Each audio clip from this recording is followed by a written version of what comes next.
ya la tenemos, pero vamos a hacer un pequeño resumen de su currículum.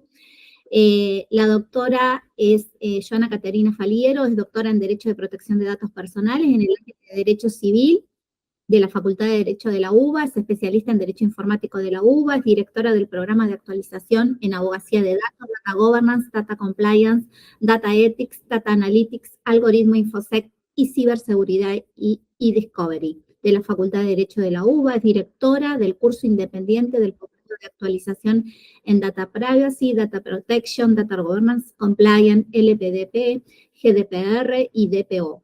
Infosec y Cibersec, anonimato, perfilamiento, identidad y evidencia digital de la Facultad de Derecho de la UBA, es directora del Instituto Faliero, es consultora internacional, es asesora y representante legal especializada en Argentina, en Latam, Caribe, Unión Europea, en Derecho Informático, es directora del posgrado de Ciberdelitos, Hacking y Aspectos Legales de la Evidencia Digital, Derecho Informático Avanzado, RegTech y FinTech, y Derecho Informático Avanzado, LegalTech, IA y Algoritmo de la Facultad de Derecho de la UP, es profesora titular en la materia de régimen legal de datos, especialización en criptografía y seguridad de la informática y la maestría en ciberdefensa del UNDEF, integrante del comité académico del Instituto de Ciberdefensa de las Fuerzas Armadas y profesora titular del Derecho de Ciberespacio y Derecho Internacional en el Ciberespacio 1 y 2, autora de 7 libros, entre ellos La protección de datos personales, ya tercera edición actualizada y ampliada, el derecho al anonimato,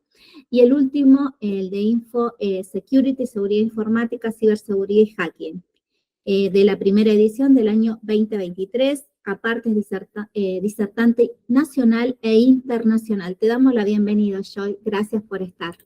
No, muchísimas gracias a vos, Sonia, y al Colegio Público de Abogados de la Capital Federal, a las actividades académicas por la organización del presente espacio. Arrancamos entonces con la charla que tenemos propuesta para el día de la fecha, sobre estas temáticas relacionadas a los desaciertos de orden jurídico y administrativo en el caso de nuestra autoridad de aplicación en materia de protección de datos personales y el impacto que ello ha tenido en el ejercicio de la privacidad y de la seguridad de datos en nuestro país. Por lo tanto, a modo de introducción, para centrarnos un poco en la temática, a partir, ¿no?, del surgimiento, de la masificación, de la generalización, del uso de tecnologías en materia de procesamiento de datos, de los mayores volúmenes y la velocidad de procesamiento, los flujos de información, la intensificación de los mismos, entre otro tipo de cuestiones, y todo ello relacionado a el consenso respecto de los principios relativos al procesamiento, al tratamiento de los datos personales y, en definitiva, también al reconocimiento de los derechos de los titulares de los datos y en los derechos subyacentes a la protección de datos personales, es que esta disciplina cumple verdaderamente un rol absolutamente elemental en esta era que nos hemos llenado la boca caracterizándola como una era digital, la era de datos, la era de información, una era tecnocrática, una era a su vez tristemente tecnoreduccionista en muchas oportunidades, como hemos charlado en otros encuentros y charlaremos en otros futuros también con la doctora Barrientos. Y en relación a esto, la protección de datos personales en su objetivo de proteger este objeto que son los datos personales, los metadatos, los subproductos de procesamiento y los derechos fundamentales en juego, otorga el marco de condiciones legales, jurídicas para la regulación de lo que es esta masividad de actividades riesgosas en lo que respecta a el tratamiento de datos y que da lugar a que los sistemas jurídicos tengan que progresivamente reconocer nuevos derechos, nuevos principios que se van adicionando a este marco legal. Es así como hemos visto que en ciertos ecosistemas normativos se han agregado principios que son muy, muy interesantes y muy valiosos en lo que respecta a la protección de datos personales, como es la privacidad, la seguridad y la confianza por diseño y por defecto, la responsabilidad proactiva, entre otras cuestiones, y otros derechos también tanto más elementales en relación con los nuevos peligros, como puede ser el caso del perfilamiento, sin ir más lejos, esta semana nosotros asistimos a nuevas regulaciones en materia de lo que es la temática de ciberpatrullaje y claramente, bueno, esas cuestiones, esas temáticas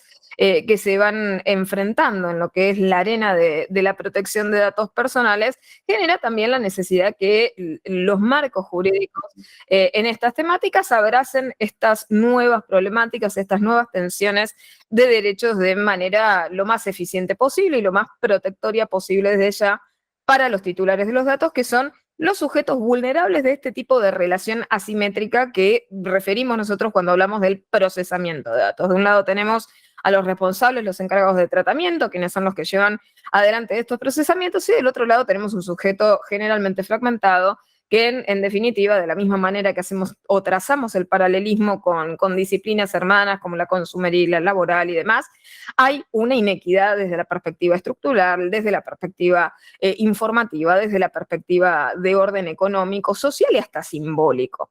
Entonces, cuando trabajamos con la protección de datos personales, modernamente estamos hablando de un derecho humano digital. A mí me gusta hacer mucho énfasis en la base de este derecho humano, humano digital del que estamos hablando a través de lo que es el reconocimiento de la autodeterminación informativa de los titulares de los datos, como el derecho que hace emanar este plexo regulatorio de la forma más moderna. Entonces, por un lado, la protección de datos personales necesita, como siempre digo, el reconocimiento de lo sustancial del derecho subyacente y, por otra parte, la provisión, naturalmente, como nosotros ejercemos, de herramientas procesales para ejercer y exigir y demandar estos derechos. En el caso, la herramienta específica que conocemos es el habeas data, pero claramente el universo de la protección de datos personales no se agota en esas acciones, lo sabemos nosotros como litigantes, sabemos que podemos ejercer acciones de carácter administrativo, de carácter extrajudicial, mismo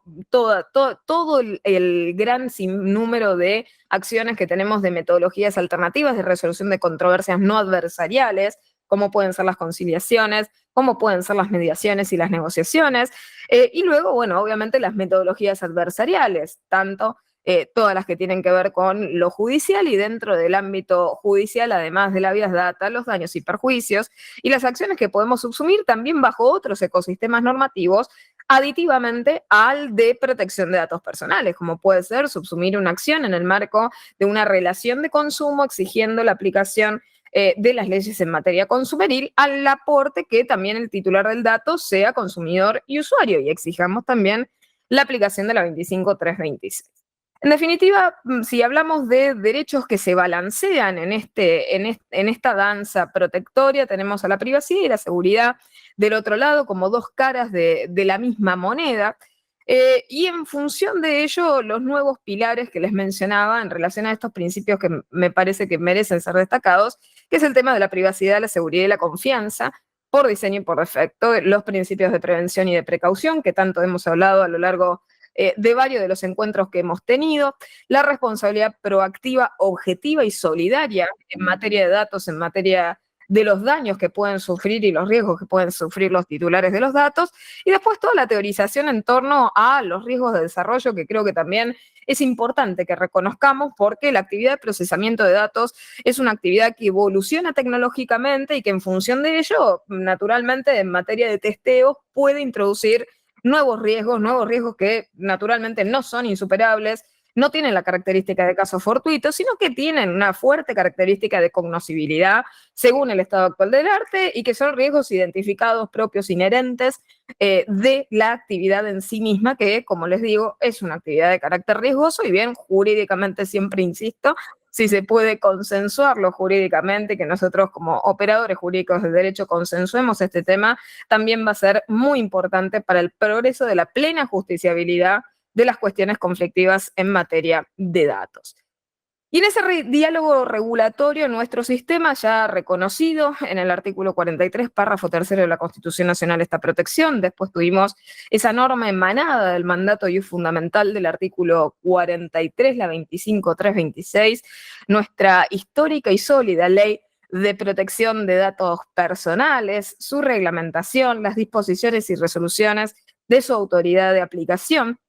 Y además de esto, otras regulaciones que encontramos, como puede ser el artículo 42 también de la Constitución Nacional, la ley 24240 en materia consumeril, nuestra codificación civil y comercial de la Nación, que vino a constitucionalizar el derecho privado. Y por otra parte, además de todo esto, agregamos desde ya todo lo que se ha incorporado a partir de la reforma del 94 con el artículo 75, inciso 22, ello sin perjuicio de mencionar los artículos anteriores de nuestra histórica Constitución Nacional, que también garantizaban de manera indirecta la protección de datos personales, como puede ser el principio de reserva, la inviolabilidad de la correspondencia, como puede ser también la protección de los derechos no enumerados. En el caso específico del 75, inciso 22, hemos ensanchado, por suerte, nuestro bloque de constitucionalidad y en este sentido hemos protegido de manera explícita también el derecho a la intimidad en muchos otros tantos cuerpos normativos internacionales. Y a todo este ecosistema protectorio y este diálogo regulatorio que les estoy planteando también se suman los principios de la industria, las buenas prácticas en materia de protección y de procesamiento de datos, el derecho comparado, y dentro del derecho comparado tenemos un gran actor que es el Reglamento General de Protección de Datos Personales, que también lo hemos claramente mencionado en algunas de las actividades previas en las que hablamos en materia de protección de datos y los proyectos de reforma que han habido y que pueden consultar en el repositorio de charlas de nuestro colegio. En el caso, la Autoridad Histórica de Aplicación en materia de datos personales a nivel local era la Dirección Nacional de Protección de Datos Personales, que había sido creada ya por el año 2000 como un órgano de aplicación de nuestra Ley de Protección de Datos Personales, nuestra Ley 25326. Estamos hablando de una ley que ha tenido ya su amplísimo recorrido, pero como siempre destaco, es un cuerpo normativo sólido, tiene congruencia desde un punto de vista principiológico, y las cosas que allí se encuentran insertas tienen plena vigencia. Podemos desde ya mejorarla y actualizarla, lo que sí no deberíamos perder el rumbo protectorio que la misma ha sentado a lo largo de los años. Dicho esto, con esta autoridad de aplicación, que era la entonces Dirección Nacional de Protección de Datos Personales, es que nosotros históricamente terminamos obteniendo la calificación a través de una decisión de la Unión Europea del año 2003, terminamos obteniendo el carácter de la calificación de país con nivel adecuado de protección en los términos de la entonces Directiva 9546 de la Comunidad Europea, es decir, la precedente directiva del RGPD. ¿Sí? El RGPD vino a reemplazar esa entonces directiva. Dicho esto, bueno, teniendo nosotros el privilegio de ser país con nivel adecuado de protección, eso realmente nos ha permitido y nos ha habilitado en una de las actividades que claramente tal vez son del área de lo que es el procesamiento de datos, una de las actividades más pujantes y naturales de lo que es procesar datos y trabajar con ellos, que es las transferencias y las sesiones a nivel internacional, las transferencias en materia de datos, justamente en lo que es el ecosistema europeo, siempre se han basado primordialmente, es decir, no pensando en las excepciones o en mecanismos supletorios, se han basado en las decisiones de adecuación, por eso siempre ha sido un aditivo, una cuestión positiva, ser considerado como país con nivel adecuado para facilitar ese flujo transfronterizo en materia de datos. En lo que respecta a qué directores tuvo la entonces Dirección Nacional de Protección de Datos Personales antes de que cambiara su denominación y cambiara también los mecanismos de designación en lo que respecta a su paso a ser la Agencia de Acceso a la Información Pública, AIP, actual autoridad de aplicación de la 25326. Nosotros tuvimos de directores a Juan Antonio Travieso, a Juan Cruz González Alonca, a Eduardo Bertoni, en el caso a Eduardo Simato, y luego ahí ya empezamos con esta nueva estructura desde Eduardo Bertoni en adelante, puesto que en el caso la Dirección Nacional de Protección de Datos Personales empezó a separarse. Por lo tanto, las gestiones de Eduardo Simato y en el caso de Violeta Paulero, que fue la sucedánea, que fue desde 2023 a la actualidad, operan dentro de lo que es el organigrama de la AIP, ¿sí? Pero todo esto con la AIP en el vértice. Mediante nuestra ley de acceso a la información pública, la ley 27.275, es que se crea la Agencia de Acceso a la Información Pública. En definitiva, como característica se le enuncia como un ente autárquico con autonomía funcional en el ámbito de la jefatura de gabinete de ministros, que tiene la función primordial de velar por el cumplimiento de los principios y procedimientos establecidos, en el caso, en la ley 27.275, y de garantizar también el ejercicio efectivo del derecho de acceso a la información pública, promover las medidas de transparencia activa y actuar también como autoridad de aplicación, y ahora sí, de la Ley de Protección de Datos Personales, nuestra 25326, y también del Registro Nacional No Llame, que es la Ley 26.951. Ahora, ahí ya tenemos algo para observar en lo que respecta a la denominación de la norma. Es decir, cuando nosotros hablamos de Agencia de Acceso a la Información Pública, allí ya estamos perdiendo, dentro del título propio de la autoridad de aplicación en materia de datos personales, estamos perdiendo el objeto protectorio. Es decir, ya no se encuentra allí presente la protección de datos personales, sino primordialmente el acceso a la información pública. Y esto no es menor desde un punto de vista simbólico, tampoco lo va a ser desde un punto de vista de idoneidad profesional específica. Pensemos que en lo que respecta a las disciplinas, el derecho de acceso a la información pública vela por el acceso pensando en un principio, que es el de transparencia, y por la otra parte, lo que es la protección de datos personales, enarbola un principio que es el de la privacidad. La transparencia y la privacidad, naturalmente, no son bienes jurídicos sinonímicos, por lo contrario, pueden verse como antagónicos y entran muchas veces en tensión. Por lo tanto, entramos en una situación en la que estaría mucho más adecuado desde un punto de vista regulatorio, desde un punto de vista de control legal, que esta figura esté de manera separada. Es decir, si nosotros pensamos en autoridades de aplicación que podrían tener objetos que benefician indirectamente al mismo sujeto, podríamos caer en tener una autoridad de defensa de la competencia y de defensa del consumidor reunidas en la misma cabeza, y bien sabemos que esto podría llegar a ser lesivo para los consumidores. Tomando la disciplina de la doctora Barrientos en el ámbito laboral, nadie imagina, ¿no?, una autoridad de aplicación que defienda o que sea autoridad regulatoria respecto de los empleadores y los empleados y los trabajadores al mismo tiempo. Claramente habría ahí un conflicto de interés desde un punto de vista protectorio, sería altamente conflictivo. Entonces, en este sentido, creo que la primera falla allí fue la del objeto. Sin perjuicio de que esto ha sido de alguna manera una tendencia en algunos países, el de resumir en la misma autoridad esas dos funciones. No lo creo lo más adecuado en materia de protección de datos personales. Específicamente, en nuestra Ley de Derecho de Acceso a la Información Pública establece en primer lugar este objeto, la creación de la Agencia de Acceso a la Información Pública, en su artículo 19, estableciendo este posicionamiento jerárquico de lo que sería su autonomía funcional y el funcionamiento en el ámbito de la jefatura de gabinete de ministros.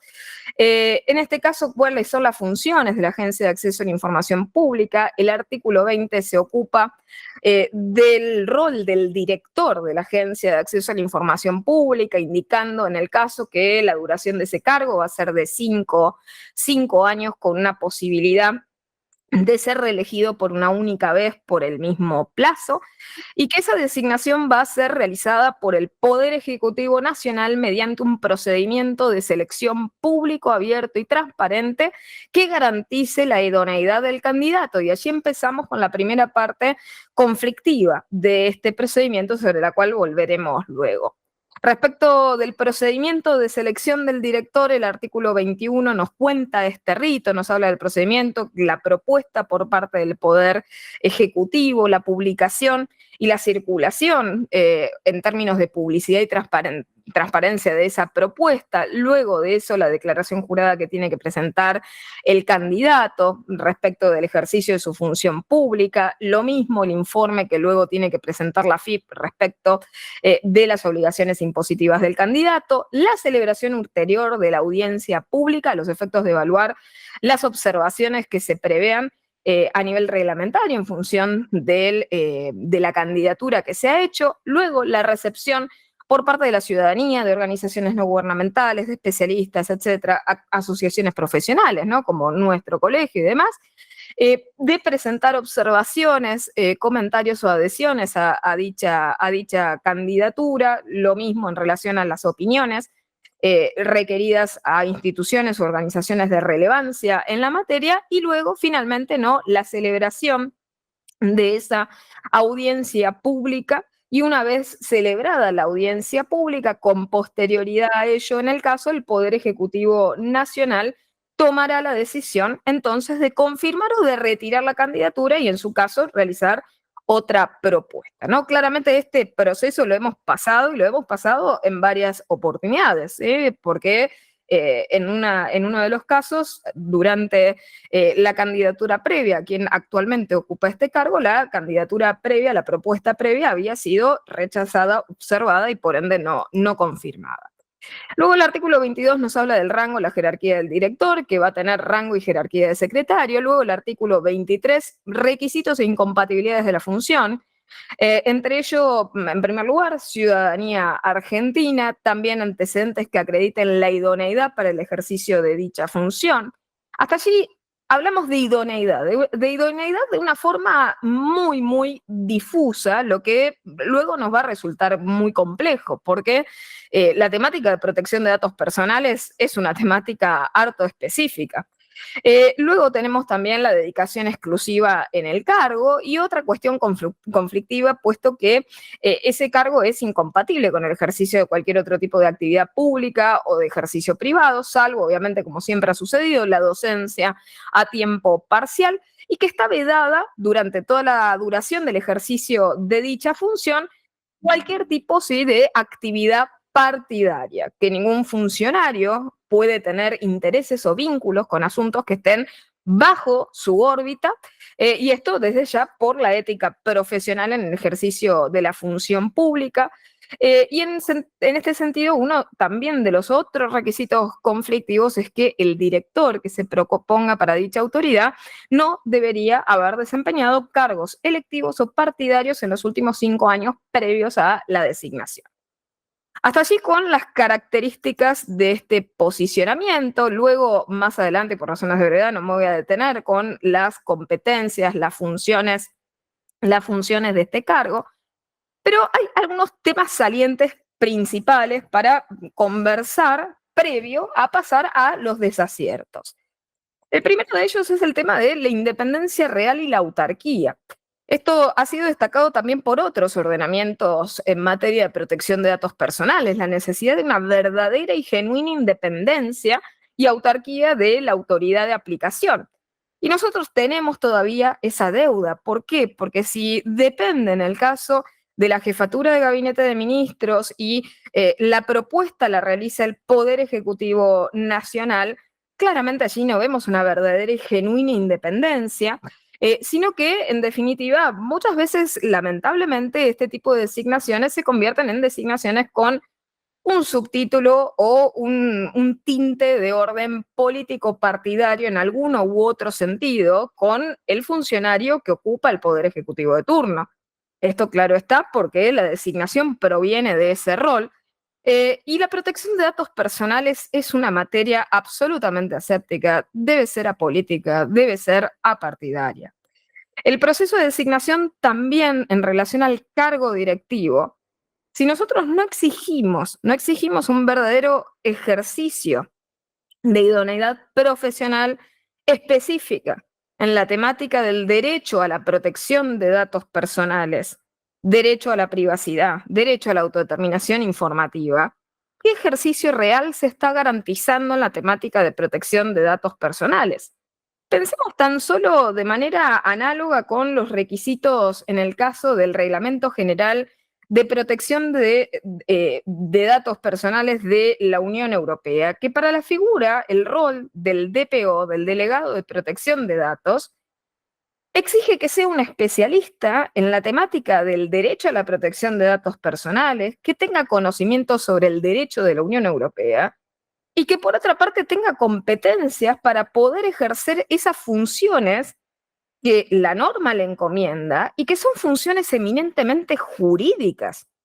La asesoría, la consultoría, es decir, todas funciones que son realmente naturales en el ejercicio de la abogacía y que no pueden ser suplidas por otras competencias blandas.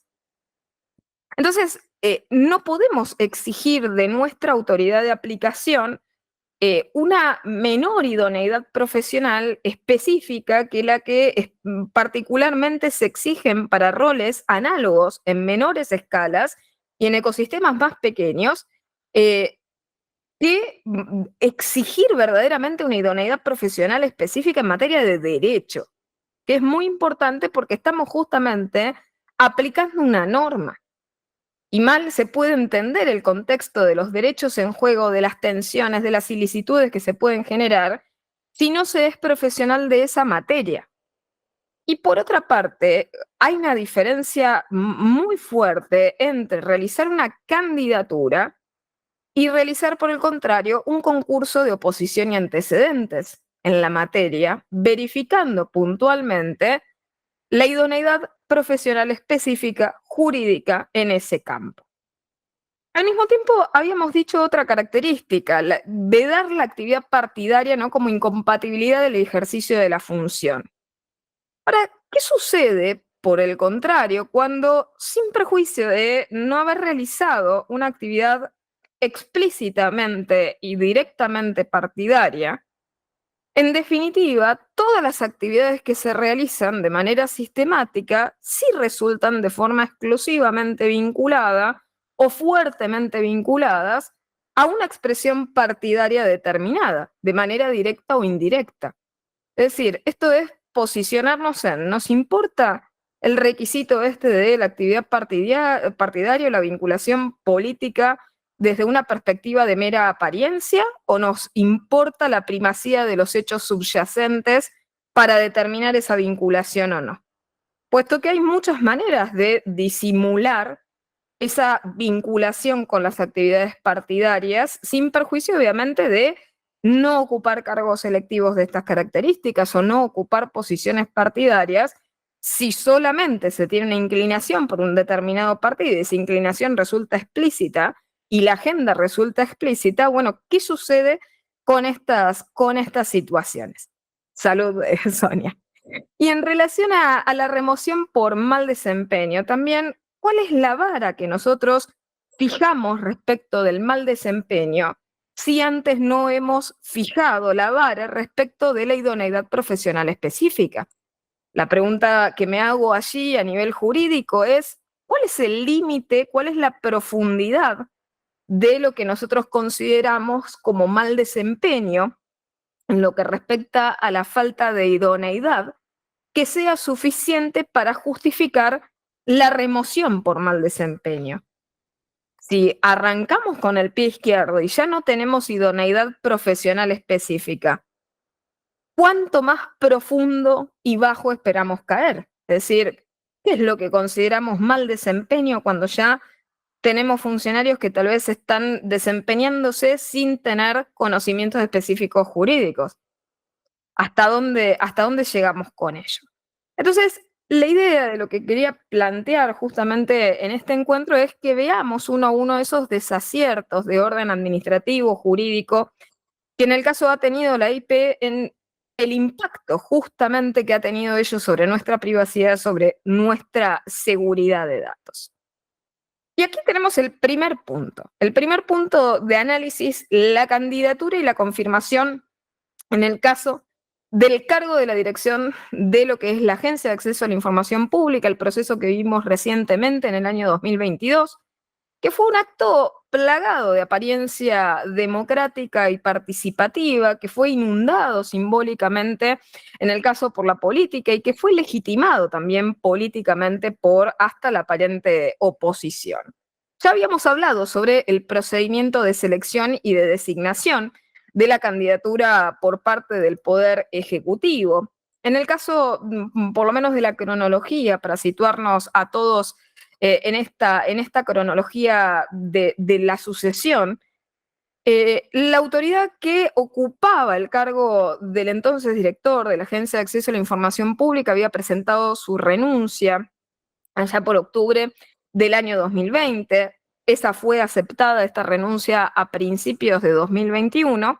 Y desde allí había quedado una autoridad interina para la ocupación del cargo de la Dirección Nacional de Protección de Datos Personales, y ese interinato comenzó a extenderse con el paso del tiempo. Hubo un candidato, una propuesta anterior, pero que de vuelta tuvo este viso, ¿no?, de la falta de idoneidad específica. ¿Por qué? Porque en el caso hablábamos más de un profesional del orden del derecho, pero del área de la protección de los derechos de los consumidores y usuarios. A ver, disciplina protectoria, claro está, similar, pero no es la misma. Es decir, hoy en día tenemos verdadero sistema y ecosistema normativo en materia de protección de datos personales, tenemos gobierno de datos, tenemos lo que es data compliance o cumplimiento regulatorio en materia de datos personales, y esto exige una profesionalidad muy, muy específica y muy concreta en un campo que ha avanzado muchísimo, en el cual se puede profundizar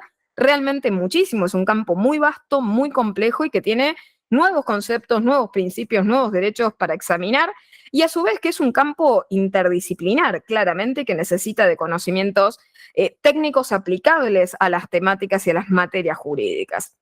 Entonces, finalmente nos llega la candidatura de quien actualmente ocupa el cargo a través de la resolución 18 del año 2022, para la cual se celebró una audiencia pública el 25 de febrero de ese mismo año, en el cual se escucharon, ¿no?, las adhesiones, observaciones y las preguntas relativas a esa candidatura. Y en relación al requisito de idoneidad, me reservo lo que ahora a continuación voy a indicarles. En esa cronología la cerramos con la confirmación de dicha candidatura el 9 de marzo de 2022 por medio del decreto 110 del año 22. En el caso, la candidata tuvo que renunciar a un cargo en la Subsecretaría de Fortalecimiento Institucional de la Secretaría de Gestión y de Empleo Público de la Jefatura de Gabinete de Ministros para ser designada por el término de 5 años en el cargo de directora de la AIP. Y prosiguiendo en esta narrativa, tenemos los primeros puntos, ¿no? El tema de la idoneidad, la incompatibilidad, ¿no?, con actividades públicas privadas, el vedar las actividades partidarias y el desempeño de cargos electivos o partidarios. Bueno, en el caso concreto se cumplían los requisitos de orden administrativo, pero en este sentido, en lo que respecta al requisito de idoneidad, es claramente donde uno tiene que detenerse, porque de hecho hubo un rechazo de la candidatura anterior por no ajustarse, pero no ajustarse siendo un profesional del derecho. En el caso hubo una audiencia pública, la audiencia que les comentaba del 25 de febrero, que se llevó adelante en la cúpula del Centro Cultural Kirchner. Se tomó esa renuncia de la candidata, esa audiencia pública tuvo eminentes apoyos y también asistentes del ámbito político y partidario, y en este sentido se hizo mucho énfasis en la noticia de la designación y demás, en lo que respecta a las adhesiones específicas que había obtenido de diversas organizaciones de la sociedad civil, de universidades nacionales de todo el país, de diputados nacionales, etcétera, y de referentes del mundo académico y expertos y demás. Y solamente obtuvo 6 observaciones. Y acá la pregunta que me realizo como profesional en el ámbito de la protección de datos personales, del derecho a la privacidad y demás es, al respecto de las adhesiones, ¿importa la cantidad o la calidad de las mismas? Es decir, la gran pregunta es, bueno, ¿quiénes adhirieron? ¿Fueron adhesiones del área de la protección de datos personales o fue un gran compilado de colegas estimables, compañeros, conocidos, vinculados, amigos, referentes.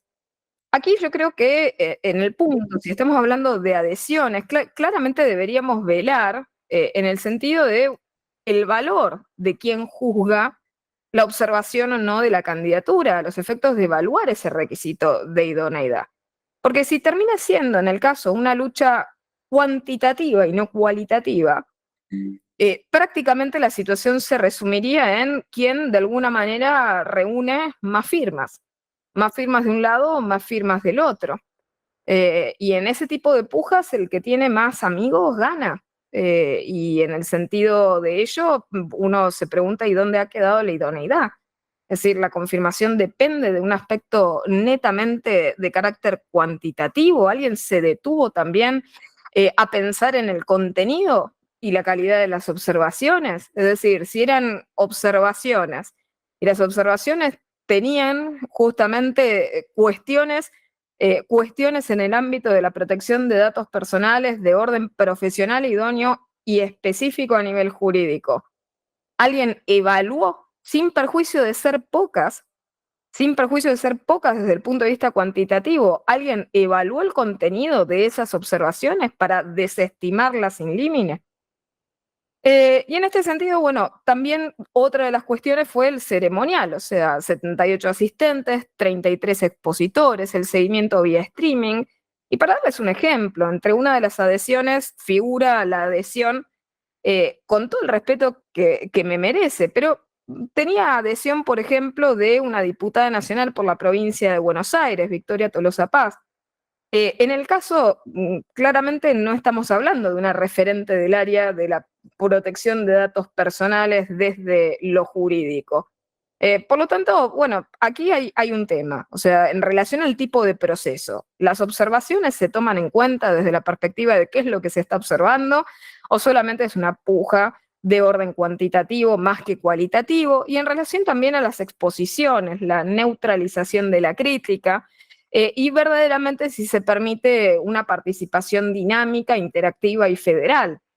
Aquí siempre, en el ámbito de la protección de datos personales, muchas veces se ve el privilegio de encontrarnos en lo que respecta a nuestra zona geográfica, en lo que es la región de la Ciudad Autónoma de Buenos Aires y la región del AMBA, porque lamentablemente suele ser que todos los encuentros, todos los eventos participativos, muchas veces la respuesta federal termina siendo simplemente la transmisión en línea, y eso muchas veces deja que desear respecto de la verdadera inclusión de nuestro vasto territorio y de la amplia cantidad de especialistas en estas temáticas, en las temáticas relativas, por ejemplo, al derecho informático y temáticas relacionadas, que también están en todas partes, diseminados en todas partes de nuestro amplio y vasto territorio nacional y que deberían haber contado también con una participación de carácter equitativo.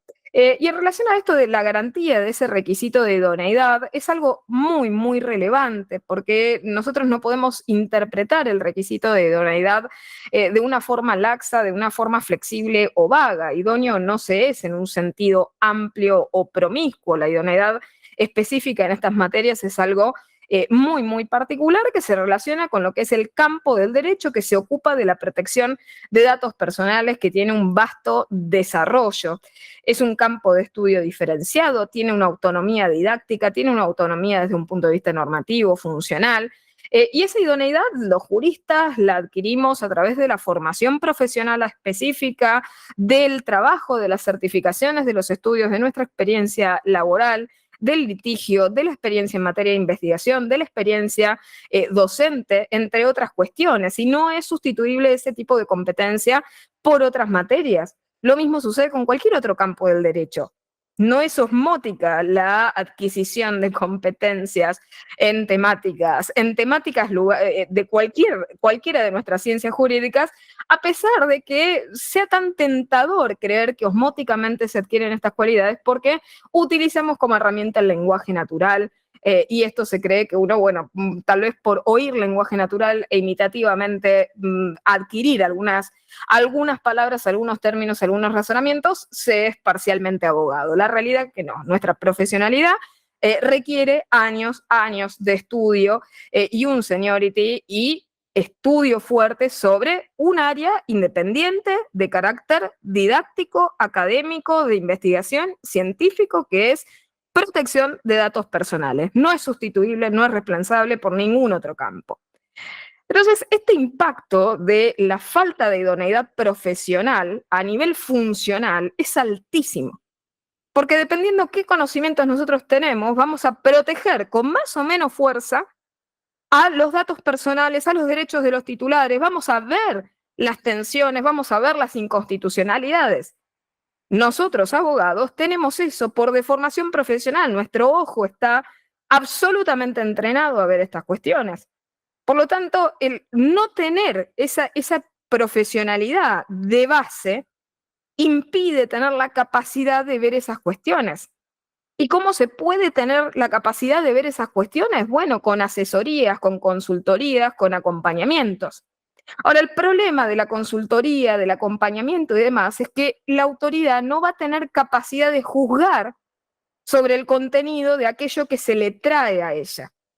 Es decir, si vos no sos profesional específico del área, cuando un consultor o un asesor te dice que algo tiene un determinado significado en lo jurídico, tu postura va a ser adhesiva, de adhesión científica, como lo suele ser nosotros con nuestros clientes, puesto que el cliente puede optar por seguir nuestra decisión o lo que le estamos sugiriendo, puede optar a apartarse de ello, pero aún optando seguir por ello está en el marco de una relación científica adhesiva. Porque naturalmente hay ruido en esa comunicación, es decir, hay un ruido que nosotros zanjamos a través del feedback, a través de la explicación, a través del deber de información, pero está claro que la decisión técnica la está tomando un tercero. Luego, obviamente, se transmite eso, se recomienda, se pone ese juicio, ese criterio, pero la realidad es que el que va a juzgar eso lo va a hacer con el sentido común y no con un sentido jurídico, que tan importante es en el caso tenerlo siendo una autoridad de aplicación. Y en el caso de los requisitos estos de idoneidad, ¿cómo lo verificamos? Bueno, lo verificamos a través de algo tan simple como el currículum vitae. Al momento de la presentación, y esto estoy comentando todos datos públicos abiertos que están disponibles en Internet. En el caso del CV de la candidata, al momento de la presentación de la candidatura, no tenía en su interior la palabra dato o datos personales. Imagínense ustedes una especialista en protección de datos personales que no tenga la palabra dato personal en el CV, llamativo.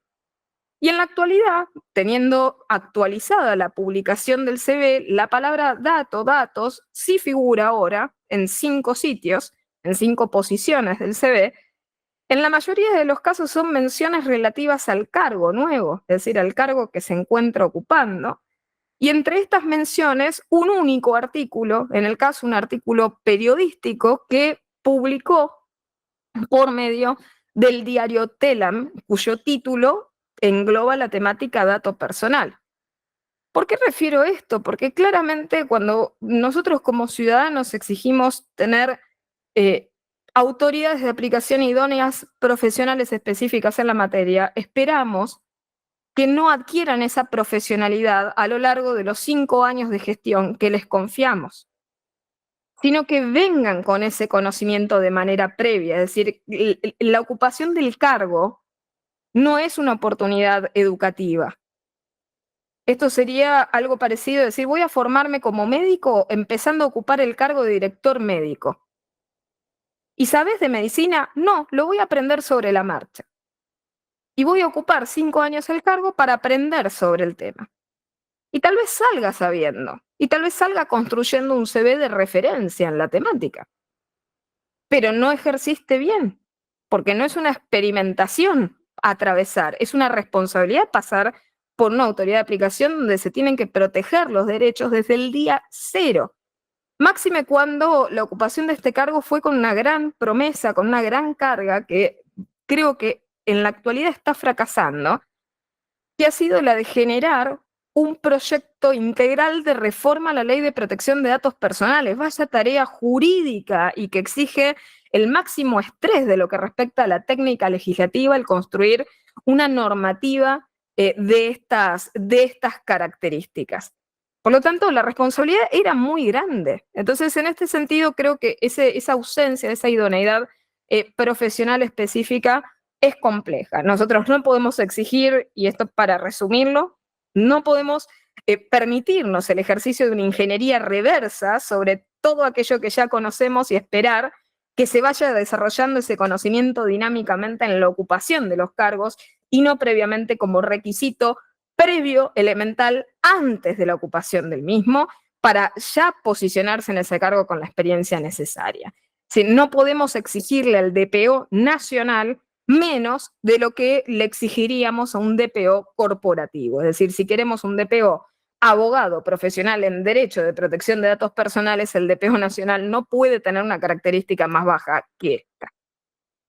El otro punto en relación a ello, que sería nuestro tercer punto de análisis, la gestión que ha tenido la Agencia de Acceso a la Información Pública de carácter burocrático y absolutamente elefantiásico. Esto es muy, muy impecable, ¿no? El hecho de ver tanta preconstitución de situaciones de orden burocrático, fotografías espléndidas, en el marco realmente de una posición social, justo en el off the record lo comentábamos con la doctora Barrientos, de una posición en la que realmente nuestro país está atravesando una fuerte y profunda crisis económica, como para que todas las instituciones, todas, hagan lo máximo que se puede con la menor cantidad de recursos que se puede invertir en ello. Y esto teniendo sensibilidad social. Es decir, ocupamos, la doctora Barrientos ocupa una disciplina súper sensible, el derecho laboral, yo trabajo también en áreas ultra sensibles, derecho de salud, justo comentábamos, la realidad en materia de amparos de salud. Todos los profesionales del derecho también tenemos esa conciencia, esa sensibilidad social respecto de ciertas cuestiones que naturalmente en los tiempos que corren son temas delicados desde un punto de vista contextual. Solamente para darles algunas ideas de algunas cifras, nuevamente, datos totalmente públicos que están disponibles en la página de la agencia. El 5 de abril de 2022 se publicó el documento de informe gestión 2022. Estoy hablando 5 de abril 2022, esto para que vean el salto exponencial de 2022 a 2023 y lo que nos falta. Durante el transcurso de 2022 se comentó los resultados del proceso participativo, democrático, abierto de elaboración del proyecto de reforma a la Ley de Protección de Datos Personales. Vaya situación bastante curiosa en relación al proceso, porque en el caso se habían recibido aproximadamente 1.955 carillas de 173 opiniones, de 123 participantes en dicho proceso, y creo que excediendo la capacidad de cualquiera de los letrados aquí asistentes, ese aporte de la sociedad fue resumido en tan solo 13 carillas. Creo que excede el poder de síntesis de cualquier profesional del derecho. Imagínense qué es lo que se pudo haber apreciado de esos aportes y qué es lo que responsablemente se incorporó de los mismos. Misma posición de menosprecio por el contenido que sucedió con el tema de las observaciones. Ahora, cuando tenemos a la misma agencia relatando sus hazañas, sí lo hace generosamente, por ejemplo, en un detalle puntillista con imágenes, diseño gráfico, etcétera, en 53 carillas. Por lo tanto, uno siente ahí la simetría y el peso del pueblo, es decir, a quienes han participado en esa danza democrática participativa le obsequian un resumen absolutamente mediocre, mientras que si uno se tiene que autorretratar, el esfuerzo sí es titánico, ¿no?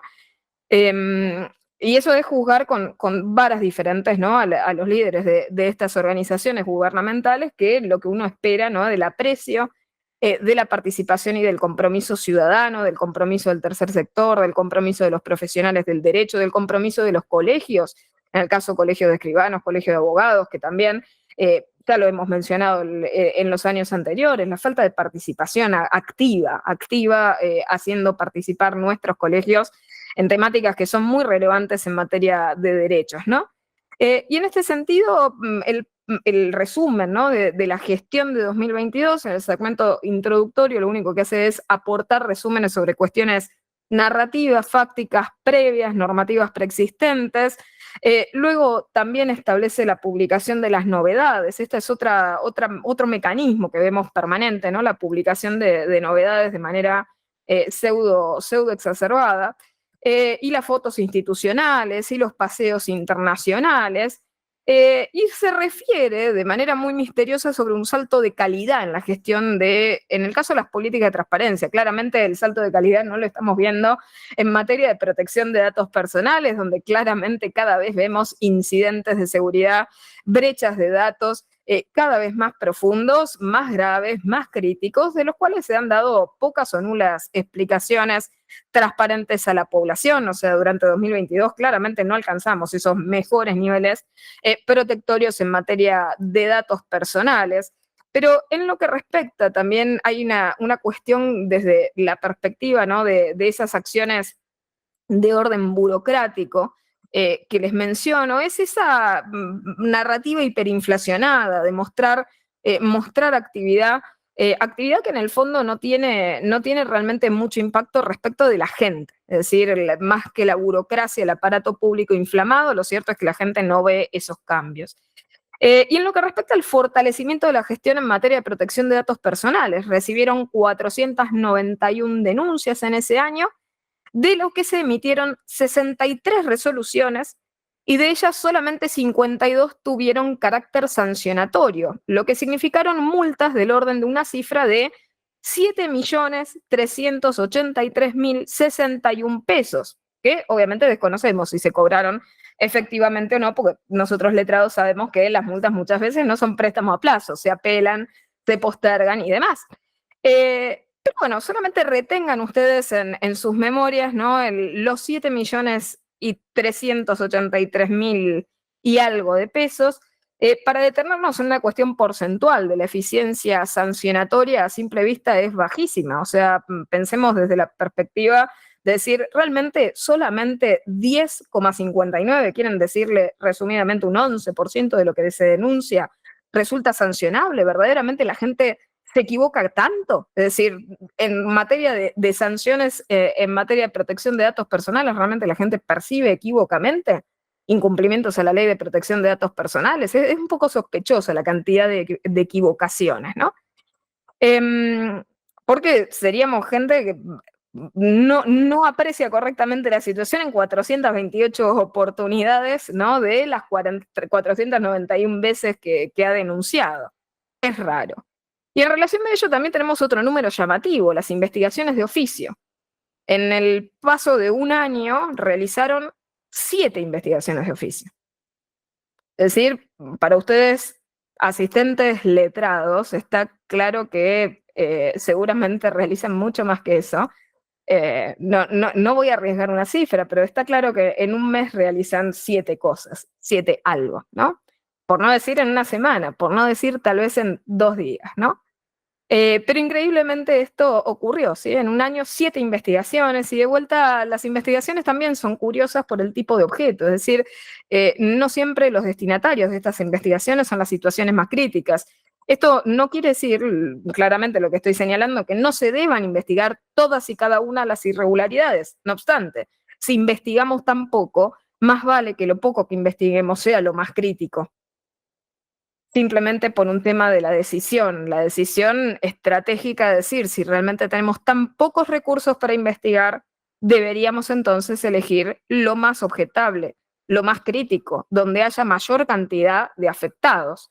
En el caso realmente fueron muy pocos desde ya cuantitativamente los casos investigados, pero los elegidos para esas investigaciones fueron el caso, por ejemplo, del Ministerio de Salud de la Nación, el evento del censo de 2022, el sorteo de la dieta del entonces diputado actual presidente de la Nación, Javier Milei, de la Subsecretaría de Planeamiento Energético, de la Secretaría de Energía del Ministerio de Economía, 2 veces, Alau Tecnología SAU, que es Ualá, y en este sentido uno ve, bueno, poca investigación, es decir, desde la perspectiva cuantitativa debería haber habido muchas más investigaciones de oficio, más que estas 7, deberían haber habido más, muchas más. Y por otra parte, también muchas veces vemos que lo que se investiga, ¿dónde se ha resuelto? ¿Dónde se publican los resultados de estas investigaciones? ¿Dónde se transparenta a la población el resultado de estas cuestiones? Y les decía, por favor, que retengan esta cifra que les había comentado de las multas de los 7.383.061 pesos, para entender con ello el presupuesto de la AIP. Nuevamente, dato accesible de manera pública, tuvieron una ampliación de presupuesto aprobada por medio del decreto 331 del año 2022, en junio de 2022, por la suma de 177.090.000 pesos.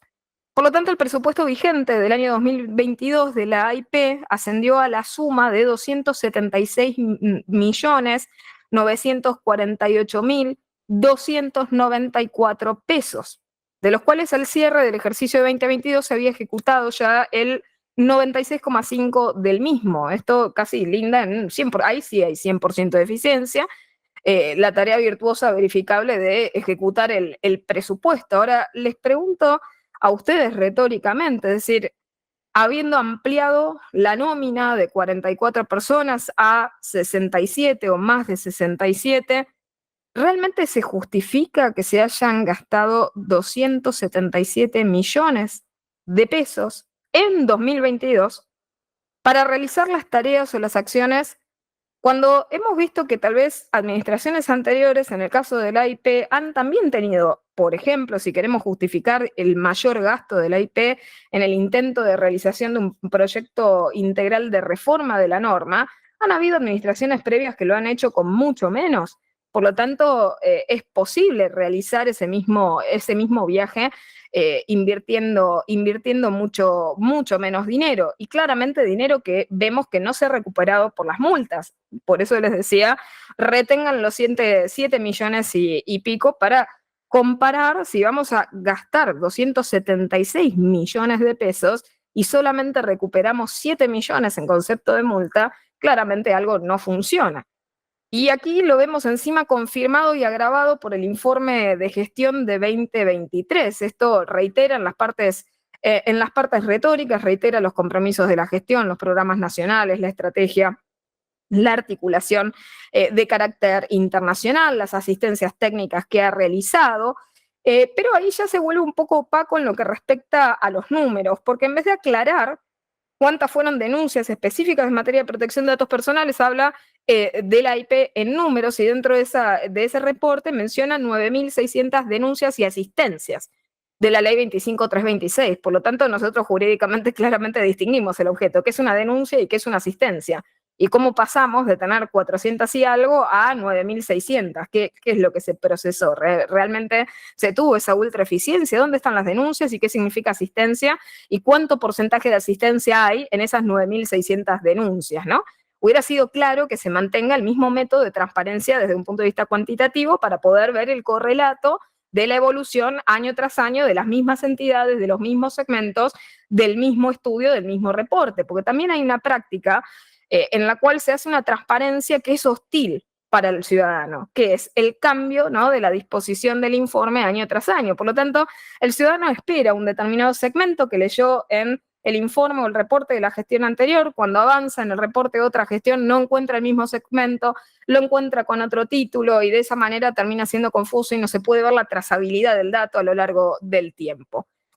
Por otra parte, tampoco menciona las investigaciones de oficio, es decir, ante la crítica de las 7, acá solamente menciona una. Por lo tanto, no sabemos si fue una única, hizo muchas más, pero la realidad es que debería también con claridad mencionar cuáles y cuántas y por qué motivos hizo investigaciones de oficio. Y en relación al tema presupuesto, allí ya tenemos una crisis mucho más profunda que antes. Porque de acuerdo con la ley 27.701 del presupuesto general de la Administración Nacional para el ejercicio 2023, dato también público consultable en el sitio de la agencia, nos dice que la Agencia de Acceso a la Información Pública contó con un presupuesto inicial de 740.592.870 pesos, que en julio, a través de la decisión administrativa 540 del 2023, se amplió esto en la cifra de 199.300.000 pesos. Y en relación a esto, en agosto y diciembre, por el DNU 436 del 2023 y DNU 647 de 2023 respectivamente, hubo un incremento adicional de 49.800.000 pesos, lo que elevó y consolida un presupuesto para 2023 que asciende a la suma de 989.692.870 pesos. Es decir, casi 1.000 millones. ¿Ya? Estamos realmente en un plano de cifras exponenciales. Lo que justifica el informe es que ese presupuesto posibilitó el fortalecimiento de las capacidades de la institución.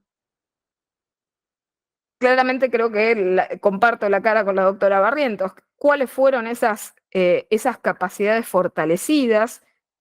Lo que sí se vio mucho movimiento internacional, muchos viajes en relación a ello. Y que también de vuelta se repite la eficiencia. Al concluir el ejercicio fiscal 2023, dice que se ha llevado a cabo la ejecución del 94,81% del presupuesto asignado a la agencia, de vuelta con una altísima efectividad desde el punto de vista de ejecución presupuestaria.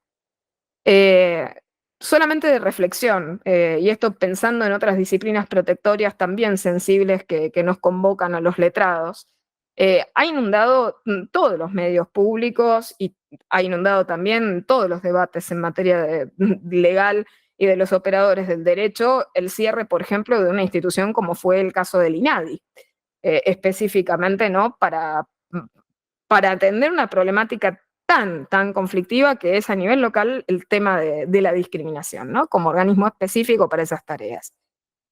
Y se hablaba sobre esta institución pensando en el tema de la problemática desde el punto de vista estructural, o sea, tener 400 aproximadamente empleados, el elevado presupuesto de 2.800 millones de pesos, bueno, que según el entendimiento de la actual gestión obviamente no cumplía con las misiones, las funciones dispuestas, y es por eso que en este sentido la toma de decisión se hizo foco en el caso, ¿no?, de la ineficiencia, de la falta de idoneidad del organismo para llevar adelante sus objetivos y los recursos que consumía. Creo que en este caso la autoridad de aplicación en materia de datos debería tomar más en serio su función, más en serio sus responsabilidades, si no desea caer en un escrutinio similar a este castigo que ha sufrido la institución del INADI. Esto porque hablamos de dos instituciones que claramente son instituciones de carácter fundamental. Y en este sentido hay una realidad, la IP no puede descansar en su eficiencia simulada. Todos damos cuenta de ella.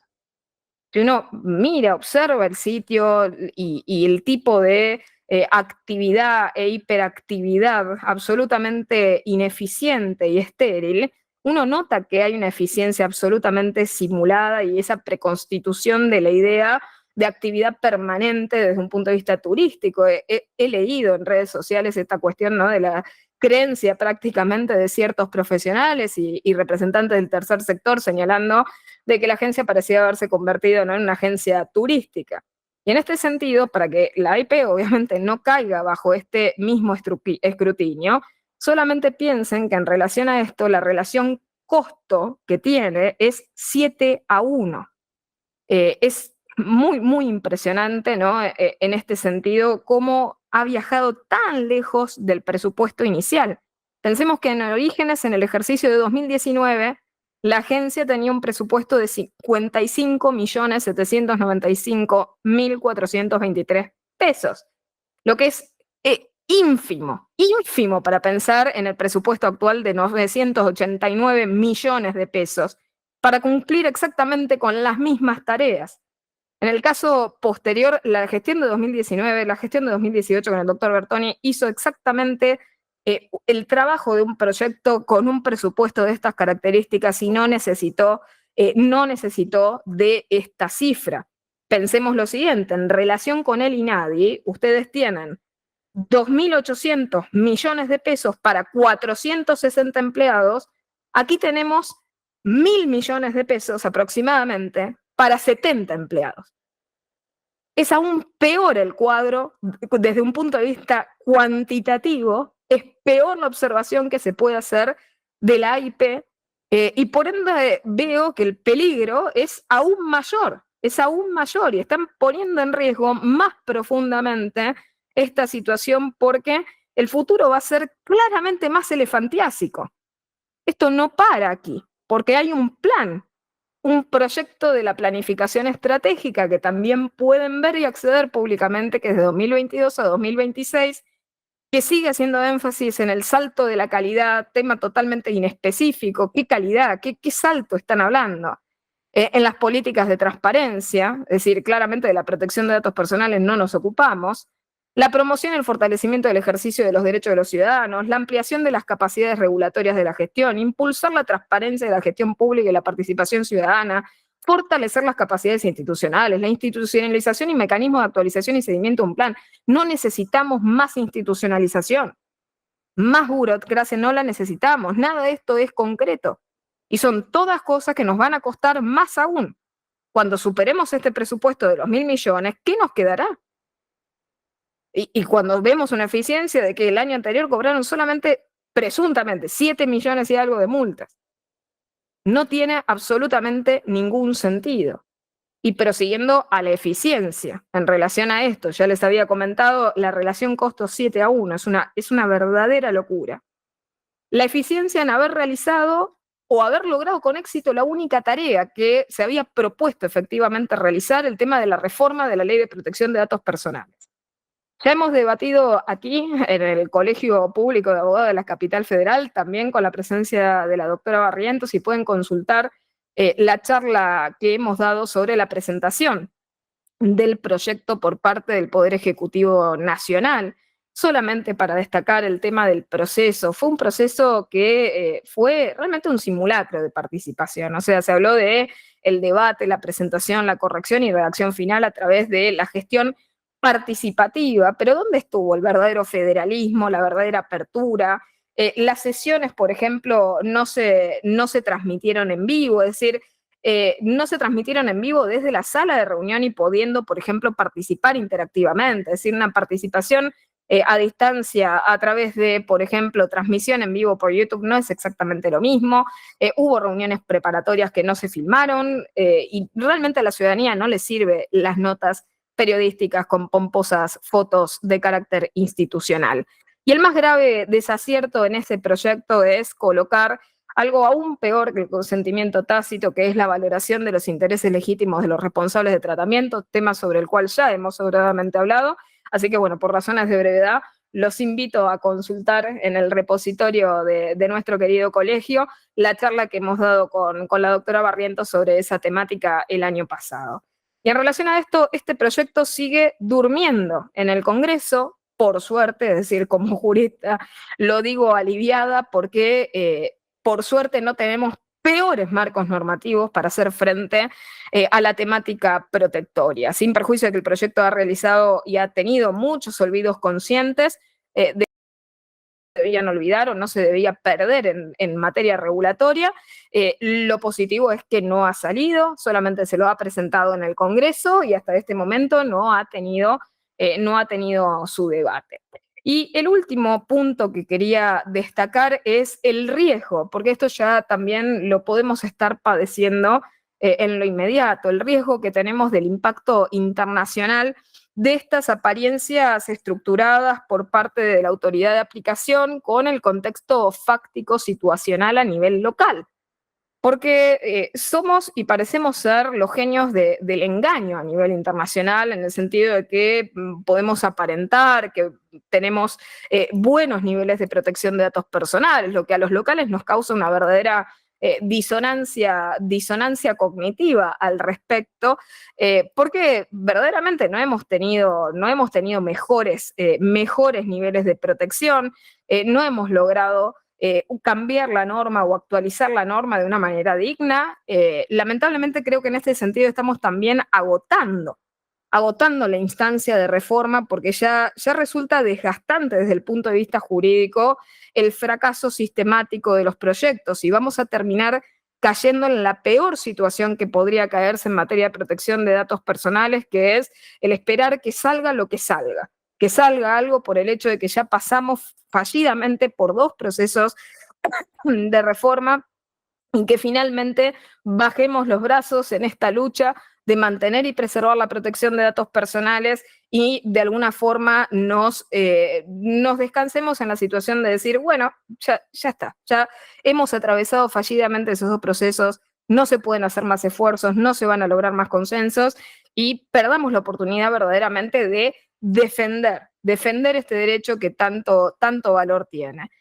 Por lo tanto, en la actualidad, la realidad es que el proyecto no ha sido aprobado, y también tenemos una autoridad de aplicación que habla como si el proyecto estuviera o en curso de aprobación o ya lo estuviera casi, ¿no? Por lo tanto, ha evangelizado también a lo largo del territorio nacional el contenido del proyecto, y el proyecto han habido diputados que le han dicho, ¿sí?, en la cara a la autoridad de aplicación, bueno, no ha contado el mismo con por lo menos el consenso social que se espera de una norma de estas características. Por lo tanto, creo que ahí hay una problemática de no asunción de lo fallido, es decir, el proyecto no ha sido aprobado, no es un hecho, sabemos que la norma, si no está aprobada, no está vigente. Así que deberíamos empezar a trabajar un poco, ¿no?, en ajustarnos a la realidad de los hechos. ¿Por qué? Porque desde afuera ven la realidad. En algún momento el velo del engaño se cae y viene la responsabilidad internacional, los compromisos internacionales, y mismo una cuestión desde una perspectiva diplomática, la lealtad y la fidelidad a la verdad de lo que estamos nosotros atravesando, ¿no?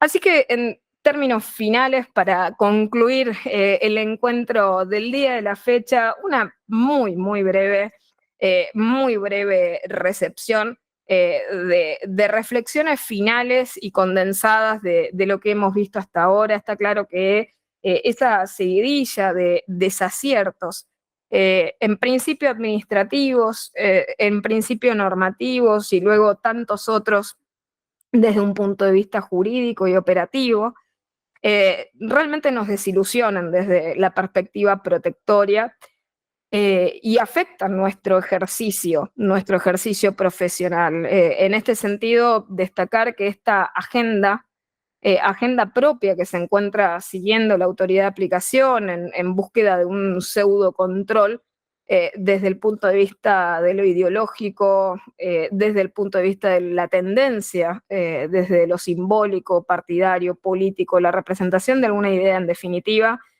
de lo que son las áreas de transparencia, de acceso a la información pública, que son las únicas áreas que parecen tener tal vez mucho más foco de hiperactividad burocrática frente a la abandonada protección de datos personales, que son anclajes que pretende dentro de lo que es la administración pública y el ensanchamiento, en definitiva, de las funciones de la discrecionalidad que va a tener a futuro.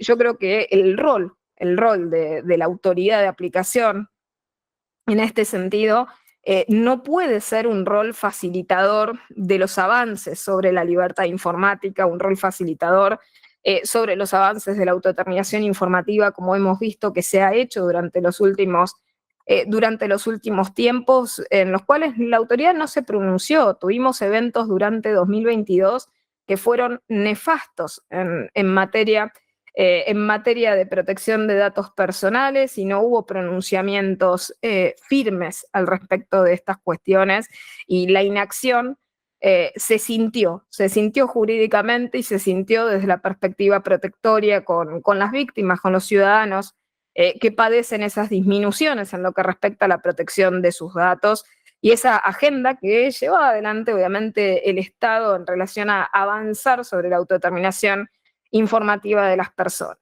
Necesitamos, y esta es mi conclusión al respecto de esto, para cerrar esa descripción de desaciertos, necesitamos firmemente y con urgencia una autoridad de protección de datos personales que esté absolutamente libre desde un punto de vista simbólico, desde un punto de vista ideológico, desde un punto de vista partidario y desde un punto de vista político. Que no tenga cómplices, que no tenga legitimadores, que no sea la reconstrucción de funcionarios que ejercían puestos en el pasado colocados en otros posicionamientos. No necesitamos ni senadores ni diputados devenidos en autoridades de aplicación, no necesitamos secretarios tampoco de otras áreas que de golpe osmóticamente adquieran competencias en la materia. El precio que hemos tenido en materia de protección de datos personales ha sido muy, muy elevado desde lo jurídico, y es necesario que cambiemos el rumbo en ello si no deseamos perder el control finalmente sobre un derecho tan importante como lo es hoy en día y en nuestra era digital, la protección de datos personales, la protección de la privacidad, la seguridad de los datos, la confianza de los titulares de los datos y su derecho fundamental, humano y renunciable a la autodeterminación informativa. Así que les agradezco realmente, Sonia, te agradezco muchísimo, agradezco nuevamente al Colegio Público de Abogados de la Capital Federal, a todos los aquí asistentes, y te doy la palabra. Bueno, primero, muchas gracias, como siempre, Joy. Es un honor escucharte, es un deleite en todo lo que vos sabés en materia de protección de datos personales. Y escuchándote, obviamente, yo decía, y acá no cabe el incumplimiento de los deberes de funcionario público, porque en definitiva es un funcionario público que no está cumpliendo con la protección de los datos personales, la autodeterminación informativa. Y la verdad es que es una materia que da mucho que hablar y que va a seguir en el futuro, ¿no? Porque vamos a seguir con el tema tecnológico, y el tema tecnológico cada vez va a avanzar más sobre nuestros datos personales y en todas las áreas, ¿no? Y yo, a manera de ejemplo, sin ver todos los inconvenientes que hubo a niveles de fuga de información, es el tema de cosas que todavía quedan por reglamentar, ¿no? Porque, por ejemplo, en materia laboral todavía no está reglamentado el famoso artículo de la ley de teletrabajo en cuanto a la privacidad de los datos que tienen los trabajadores cuando teletrabajan, por ejemplo, se me ocurre, no sé si a la autoridad de aplicación no lo tiene en cuenta, que es muy importante esto. Cada vez hay más gente teletrabajando.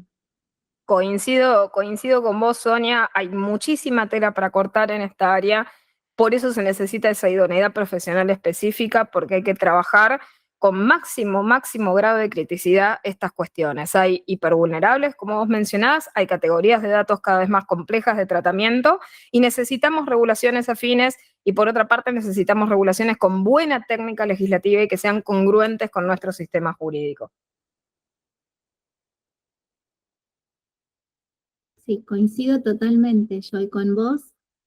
Y, ¿sí? ¿Me escuchás? Sí, perfecto, se escucha bien. Sí, sí. Bueno, porque te me habías congelado un poquito. No, a mí, más allá de todo esto que vos estás señalando con respecto a la autoridad de aplicación, que son todos datos objetivos, ¿no? El tema, para mí ya empieza desde el del punto 1, cuando depende de la jefatura de gabinete. Desde ahí ya tenemos un problema, ¿no? Y por el otro lado, me pregunto hasta qué punto Argentina va a seguir siendo un país adecuado en materia de protección de datos. Nosotros hemos tenido la suerte de caer en la renovación del mes de febrero de este año, en la cual nuevamente se volvió a determinar que países con decisiones de adecuación previas preservaban la vigencia. Por lo tanto, en este sentido, al no tener un cimbronazo desde la perspectiva de la protección de datos personales, la autoridad regulatoria a nivel europeo no notó nada extraño, pero lo que siempre destaco es que las cosas se ven muy diferentes de estos lados de la frontera hacia adentro, y hay una realidad puntual. Nosotros no hemos procedido, es decir, sin perjuicio de lo que pudo haber notado la autoridad europea. Vemos que muchas de estas decisiones de adecuación son absolutamente promiscuas. Hemos visto como en el caso el conocido Privacy Shield o Umbrella Agreement de tráfico transfronterizo de datos entre la Unión Europea y Estados Unidos cayó y dejó de ser aplicable a través de un fallo de un decisorio a nivel judicial. Por lo tanto, bueno, podemos claramente caer en cualquiera de esas futuras revisiones que pueda tener la decisión de adecuación. Y por otra parte, hay una realidad: si tenemos un examen objetivo a nivel local de aquello que mostramos de forma diversa hacia afuera, o de cosas que tal vez se perciben de manera diferente no estando justamente, ¿no?, en suelo, desde nuestra perspectiva territorial interna, las cosas se ven distintas. Estando aquí adentro, como ciudadanos, hemos visto fugas de información, hemos visto incidentes de seguridad, hemos visto avances sobre la privacidad a través de diferentes medidas de orden gubernamental, en las cuales la AIP no se ha pronunciado en el pasado. Durante 2022 tuvimos, por ejemplo, una cláusula claramente abusiva de renuncia a secretos legales, legalmente reconocidos para el mantenimiento de un subsidio domiciliario.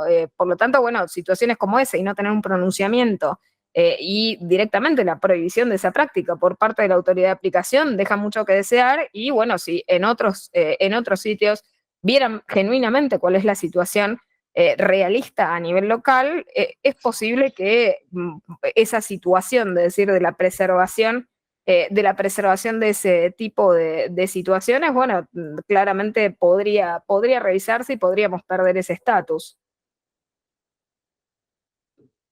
Bueno, no sé si hay alguien que quiera hacer alguna consulta, una preguntita, pero veo que no. No, ya en el chat No hay nada. no hay nada. Bueno, yo quiero agradecerte.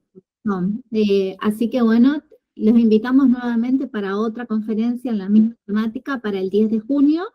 Así que vamos a estar otra vez con la doctora Faliero. Bueno, gracias a todos los participantes que están y a vos, Joy, por esta conferencia espectacular que nos puso en la realidad de cómo funciona en nuestra AIP. Y eso es súper importante para tomar decisiones y también para saber cómo vamos a ir participando desde los diferentes lugares que nos toca. A mí me parece que creo que poner de relieve lo que vos pusiste es que nunca hayamos sido convocados nosotros desde el Colegio de la Abogacía para poder participar de estas cuestiones que son tan fundamentales en nuestra profesión. Sí, totalmente.